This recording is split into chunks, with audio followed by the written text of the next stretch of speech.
자, 지금까지 살펴본 내용을 토대로 문화 콘텐츠의 개념에 대해 알아보겠습니다.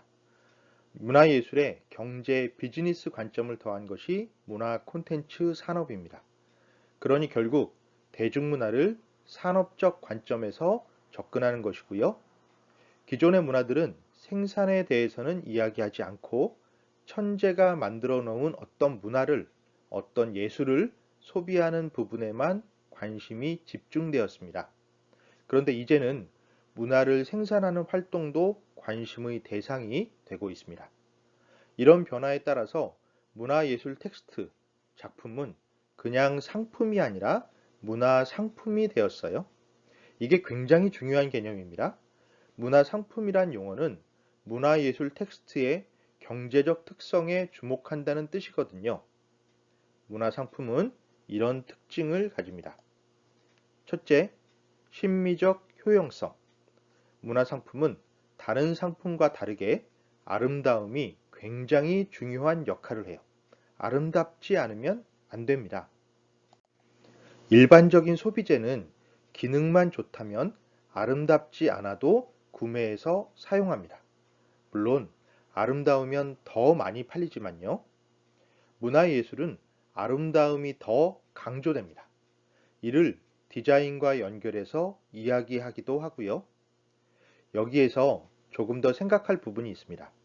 아름답다는 예쁘다와 같은 의미가 아닙니다.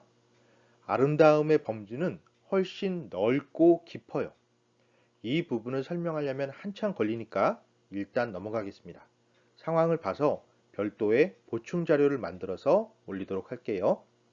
둘째, 이건 좀 어려운 말인데 경험제로의 특징을 가집니다. 경험제가 무슨 뜻이냐면 우리가 컴퓨터나 노트북 등을 살 때 스펙을 따집니다. 물론 가격이나 브랜드를 보기도 하지요. 하지만 그런 부분보다 더 중요하게 살피는 것이 하드가 몇 기가고 CPU의 성능이고 그래픽 카드는 뭐가 들었고 뭐 이런 부분입니다. 그런 것을 따지는 이유는 내가 직접 써보지 않아도 성능을 알 수 있기 때문입니다. 아, 하드가 이 정도 되면 내가 쓸만하겠구나. 그래픽 카드가 이게 깔려 있으면 게임을 돌리는데 충분하겠지? 이런 사운드 카드라면 작곡을 해도 무리가 없겠어. 이런 식으로 써보지 않고도 알 수 있습니다. 일반적인 상품들은 이런데 문화 상품은 직접 관람하지 않으면, 즉 소비가 이루어지기 전에는 상품의 효용 가치를 확인할 수가 없습니다. 이를 수요의 불확실성이라고 해요. 이러한 수요의 불확실성을 가지고 있는 것을 경험제라고 합니다. 예를 들어 볼까요? 그러니까 우리가 어떤 유명한 작가, 가령 제인 오스틴의 책을 구입한다고 생각해 봅시다. 작가의 이름만 보고 책을 고르는 경우도 분명히 있죠. 그런데 제인 오스틴의 책이 모두 재밌는 건 아니거든요. 그러니 직접 읽어보지 않고는 작품의 가치를 확인할 수가 없습니다. 또 유명한 영화 배우가 나온다고 해서 그 영화가 꼭 재미있으리라는 보장도 없는 거죠. 그 영화가 재미있느냐 없느냐, 나한테 필요한가 불필요한가, 그 책이 나한테 유용한가 유용하지 않은가, 이런 것들을 파악하려면 어떻게 해야 되나요? 소비, 즉 감상할 수밖에 없는 겁니다. 그게 경험제의 특징이에요. 셋째, 공공재의 특징인데요. 이 부분은 지난 강의에서 버스의 사례를 들어서 설명했습니다. 원칙적으로는 문화란 모든 사람에게 열려 있습니다. 비용을 많이 지불했다고 더 좋은 것을 누리는 것은 아니에요. 가령 옷, 자동차, 신발 같은 것들은 비싸게 구입한 사람들이 더 품질이 좋은 상품을 얻는 것이 당연한 일입니다. 그런데 우리가 공공적으로 사용하는 것들, 그러니까 수돗물이라든가 전기, 공기 이런 것들은 돈을 더 많이 낸다고 해서 더 품질이 좋은 걸 받아서 쓸 수는 없습니다. 그렇게 되면 인간의 생명을 위협할 정도로 생활을 할 수 없을 정도로 빈부격차가 커집니다. 그러면 재산이 적거나 소외된 사람들은 생존의 위협을 받게 되죠. 원래 공공재라는 것은 그런 생존과 관련된 것들에서 시작된 개념이에요. 그러다가 삶의 질이라는 문제가 제기되면서 공동체 삶의 질을 어떻게 더 높여나갈 것인가에 대한 요구가 나오게 됩니다. 그러면서 공공재의 범위가 점차 확산되고 있어요. 그 과정에서 문화 역시 공공재의 성격을 가진다는 주장이 나오게 됩니다. 지난 강의에서 예를 들었던 시골버스처럼 문화도 공공재로 접근하려는 관점이에요. 가령 극장이 없는 지역의 다른 시설을 이용해서 영화를 상영해 준다든가, 찾아가는 도서관을 운영한다든가, 섬마을 음악회를 개최한다든가 이런 일들입니다. 이런 것들을 문화의 공공성, 공공재로의 문화, 더 나아가서 문화 복지라고 이야기합니다. 이 문화 복지에 대한 요구가 지금 굉장히 높아지고 있어요. 이게 왜 중요하냐? 바로 여러분들이 이러한 문화 복지의 요구를 충족시키는 일, 즉 문화 매개자 역할을 하는 사람이 될 수 있기 때문이죠. 이 역시 여러분들이 진출할 수 있는 분야 중의 하나입니다. 넷째, 규모의 경제. 번박하게 말해서 생산량이 많아지면 평균 제작 비용은 낮아진다라는 뜻입니다. 이는 공연예술과 영화의 차이를 비교해 보면 이해하기 쉬워요. 연극, 뮤지컬, 오페라 같은 공연예술은 생산량을 높일 수가 없습니다.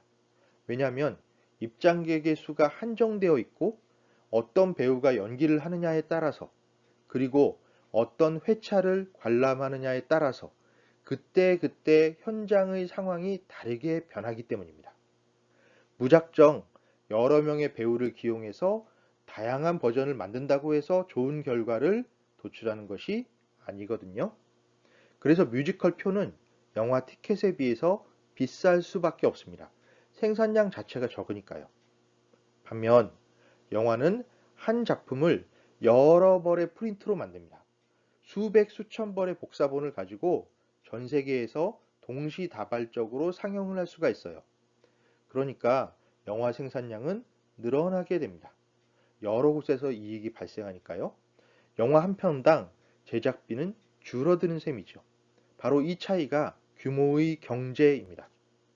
이것이 할리우드에서 엄청난 제작비를 들여서 대작 영화를 만들 수 있는 이유이기도 합니다. 영화 안에서도 독립영화보다 블록버스터가 규모의 경제에 유리하지요.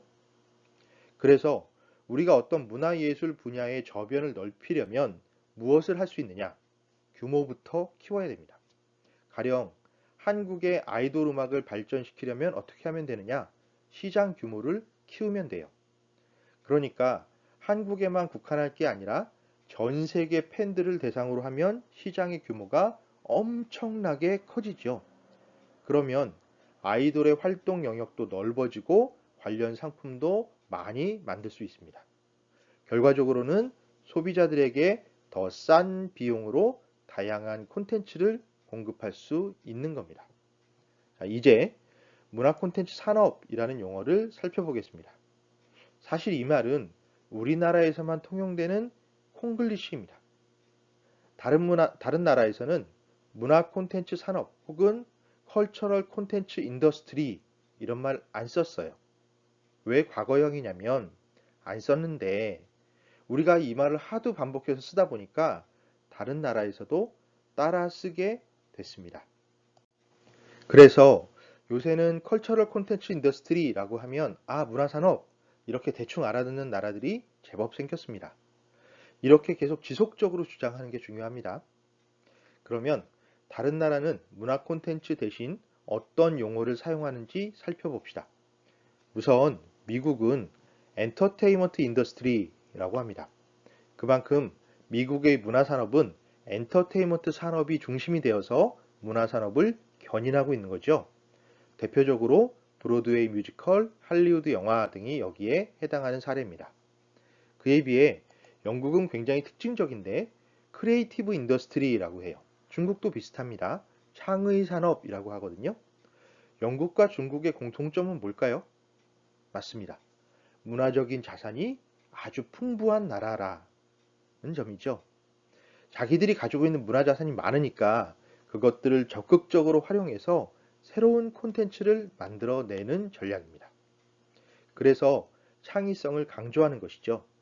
문화자산과 문화 콘텐츠 산업의 관계에 대해서는 나중에 다시 설명할 기회가 있을 겁니다. 일본에서는 미디어 인더스트리라고 하는데요. 무슨 뜻이냐면 일본의 문화 콘텐츠 핵심 전략 중 하나가 미디어 믹스입니다. 믹스는 섞는다 라는 뜻이죠.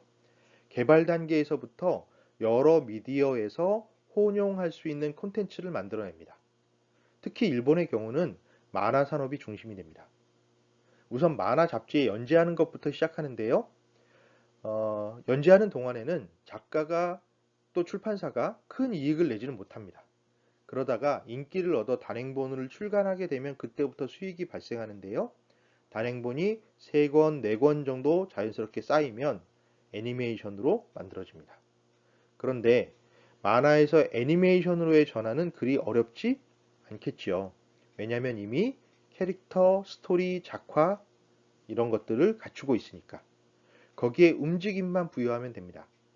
애니메이션 제작에 참여한 성우진을 그대로 활용해서 오디오북으로 만들어내기도 합니다. 미디어를 섞는 거죠. TV 애니메이션을 방영하다가 이걸 다시 극장판으로 확대시킵니다. 역시 어렵지는 않아요.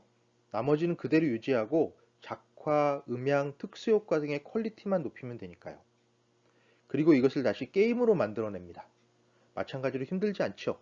그림 이미 있고 성우도 있고 움직임도 있으니까 이제 게임적인 속성만 집어넣으면 됩니다.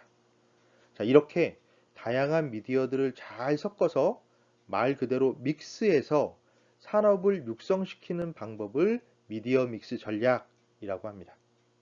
이런 전략이 기본이 되기 때문에 일본에서는 미디어 인더스트리라는 명칭을 사용하는 겁니다.